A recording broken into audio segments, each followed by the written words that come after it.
ಬಟ್ಟೆ ಬಿಚ್ಚಿ ವೇದಿಕೆ ಮೇಲೆ ಸ್ಟೆಪ್ ಹಾಕಿದ ಪ್ರೇಮತಾಪ್.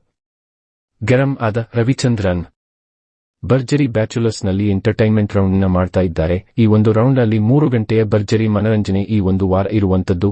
ಇದೊಂದು ಮಹಾ ಸಂಚಿಕೆಯಾಗಿ ಈ ಒಂದು ಭರ್ಜರಿ ಬ್ಯಾಚುಲರ್ಸ್ ಮಾಡ್ತಾ ಇದ್ದಾರೆ. ಈ ಒಂದು ಭರ್ಜರಿ ಬ್ಯಾಚುಲರ್ಸ್ ಅಂದ್ರೆ ಇದೇ ಶನಿವಾರ ಈ ಒಂದು ಕಾರ್ಯಕ್ರಮದಲ್ಲಿ ಡ್ರೋನ್ ಪ್ರತಾಪ್ ಪ್ರೇಮ್ ಸುನಿಲ್ ಜೋಡಿಗಳು ಏನೆಲ್ಲ ಮಾಡಿದ್ವು ಎಂಬುದನ್ನ ನಾನು ನಿಮಗೆ ಒಂದಿಷ್ಟು ವಿಚಾರವನ್ನ ನಿಮ್ಮ ಮುಂದೆ ಹೇಳುವಂತ ಕೆಲಸ ಮಾಡ್ತೀನಿ. ಈ ಒಂದು ರೆಟ್ರೋ ಲವ್ ಸ್ಟೋರಿಯಲ್ಲಿ ಡ್ರೋನ್ ಪ್ರತಾಪ್ ಹಾಗೂ ಗಗನ ತೊಡಗಿರತಕ್ಕಂಥದ್ದು. ಗಗನ ಮತ್ತು ಡ್ರೋನ್ ಪ್ರತಾಪ್ ಇಬ್ಬರು ಕೂಡ ಒಂದು ಒಳ್ಳೆ ಎಂಟರ್ಟೈನ್ಮೆಂಟ್ ಅನ್ನ ನೀಡ್ತಾರೆ. ಇವರು ಪ್ರತಿ ವಾರವೂ ಕೂಡ ಇಬ್ಬರು ಒಂದು ಕಾಂಬಿನೇಷನ್ ತುಂಬಾ ಚೆನ್ನಾಗಿರುತ್ತೆ. ವಿಶೇಷವಾಗಿ ಡ್ರೋನ್ ಪ್ರತಾಪ್ ಏನಿದ್ದಾರೆ ಅವರು ಸಂಸ್ಕಾರ ಮತ್ತು ಸಂಸ್ಕೃತಿಯನ್ನ ಬಿಟ್ಟು ಹೊರಗಡೆ ಹೋಗಿರೋದಿಲ್ಲ.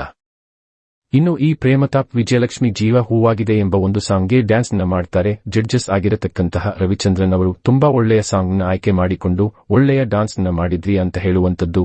ಅದೇ ರೀತಿಯಾಗಿ ಗೊಂಬೆ ಗೊಂಬೆ ಒಂದು ಸಾಂಗ್ಗೆ ಕೂಡ ಇಬ್ಬರು ಕೂಡ ಸ್ಟೆಪ್ ಅನ್ನ ಹಾಕ್ತಾರೆ. ಆದರೆ ಇದು ಒಂದು ರೀತಿಯಲ್ಲಿ ತುಂಬಾ ಅಸಹ್ಯವಾಗಿತ್ತು ಅಂತ ಹೇಳಬಹುದು.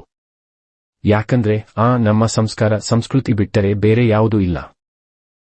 ಪ್ರಮುಖವಾಗಿ ನಾವು ಎಂತಹ ಎಂಟರ್ಟೈನ್ಮೆಂಟ್ ಅನ್ನ ನೀಡ್ತೀವಿ ಅಂದ್ರೂ ಕೂಡ ಒಂದು ಸಂಸ್ಕಾರ ಮತ್ತು ಒಂದು ಸಂಸ್ಕೃತಿ ಅಂತ ಇರುತ್ತೆ. ಸೊ ಅದನ್ನ ಬಿಟ್ಟು ಬೇರೆ ರೀತಿಯಲ್ಲಿ ಮಾಡಿದಾಗ ಅದು ಜನರಿಗೆ ಏನು ಸಂದೇಶವನ್ನ ಕೊಡುತ್ತೆ ಎಂಬ ಒಂದು ಪ್ರಶ್ನೆ ಕಾಡುವಂತದ್ದು. ಎಂಟರ್ಟೈನ್ಮೆಂಟ್ ಅನ್ನ ಸಾಕಷ್ಟು ರೀತಿಯಲ್ಲಿ ಪಡೆದುಕೊಳ್ಳಬಹುದು. ಆದರೆ ಒಂದು ಬಟ್ಟೆ ಬಿಚ್ಚಿ ವೇದಿಕೆ ಮೇಲೆ ಸ್ಟೆಪ್ ಹಾಕಿ ಲಕ್ಷಾಂತರ ಕೋಟ್ಯಾಂತರ ಜನಗಳು ಒಂದು ಟಿವಿ ಶೋನ ನೋಡ್ತಾ ಇರ್ತಾರೆ.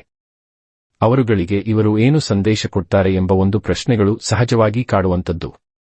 ಸೊ ಯಾವುದೇ ಸಾಂಗ್ಗಳ ಇರಲಿ ಈ ರೀತಿಯಾಗಿ ಅಸಹ್ಯವಾಗಿ ಮಾಡಬಾರದು ಅನ್ನೋದು ನನ್ನ ಒಂದು ಮೂಲ ಉದ್ದೇಶ ಕೂಡ ಹೌದು. ಸೊ ಈ ರೀತಿಯಾಗಿ ಈ ಒಂದು ಶೋಗಳಲ್ಲಿ ಈ ರೀತಿಯಾಗಿ ಮಾಡ್ತಾ ಇರ್ತಾರೆ.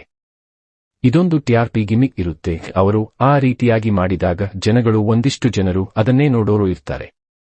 ಕೆಲವೊಂದಿಷ್ಟು ಜನರಿಗೆ ಅದನ್ನ ನೋಡಿದಾಗ ತುಂಬಾ ಅಸಹ್ಯ ಕೂಡ ಆಗುತ್ತೆ. ಎಲ್ಲವನ್ನೂ ಕೂಡ ನಾವು ಒಪ್ಪಿಕೊಳ್ಳೇಬೇಕಾಗುತ್ತೆ. ಇನ್ನೇನು ಮಾಡೋದಕ್ಕೆ ಬೇರೆ ರೀತಿಯಾದಂಥ ಒಂದು ಆಪ್ಷನ್ಗಳೇ ಇಲ್ಲ.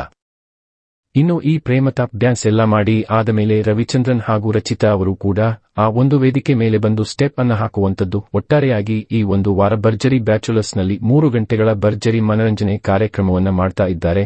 ಬಟ್ ಎಂಟರ್ಟೈನ್ಮೆಂಟ್ ಹೆಸರಲ್ಲಿ ಒಂದು ಸಮಾಜಕ್ಕೆ ಒಳ್ಳೆಯ ಸಂದೇಶವನ್ನ ಕೊಡಿ, ಜೊತೆಗೆ ಎಂಟರ್ಟೈನ್ಮೆಂಟ್ ಕೊಡಿ.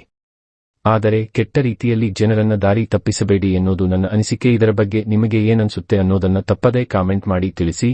ಹಾಗೆ ವಿಡಿಯೋ ನಿಮಗೆ ಇಷ್ಟ ಆಗಿದ್ರೆ ದಯವಿಟ್ಟು ಲೈಕ್ ಮಾಡಿ, ಶೇರ್ ಮಾಡಿ. ಧನ್ಯವಾದಗಳು.